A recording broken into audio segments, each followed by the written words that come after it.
পথ দুর্ঘটনায় দুই পুলিশ কর্মীর মর্মান্তিক মৃত্যু। নমস্কার, আপনারা দেখছেন দ্য লোকাল জার্নালিস্ট। আপনাদের সঙ্গে আমি লুসি। পথ দুর্ঘটনায় মৃত্যু হলো দুই পুলিশ কর্মীর।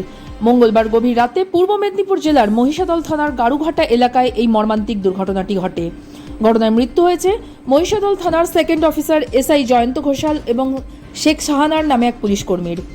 পুলিশ সূত্রে জানা গিয়েছে, মঙ্গলবার রাতে হলদিয়া মেচেদা 116 নম্বর জাতীয় সড়কের টহলদারির দায়িত্বে ছিলেন এসআই জয়ন্ত ঘোষাল ও আরও দুই পুলিশ কর্মী। সেই সময় হলদিয়ার দিক থেকে তীব্র গতিতে আসা একটি ডাম্পার নিয়ন্ত্রণ হারিয়ে পিছন থেকে সজোরে ধাক্কা মারে পুলিশের গাড়িটিকে। সংঘর্ষের ফলে নিয়ন্ত্রণ হারিয়ে জিপটি সোজা গিয়ে পড়ে পাশের একটি জলাশয়ে। ঘটনা এত দ্রুত ঘটে যায় যে জিপের ভিতর থাকা পুলিশ কর্মীরা বেরিয়ে আসার কোনো সুযোগই পাননি। স্থানীয় বাসিন্দারা ছুটে এলেও ততক্ষণে অনেক দেরি হয়ে গিয়েছে।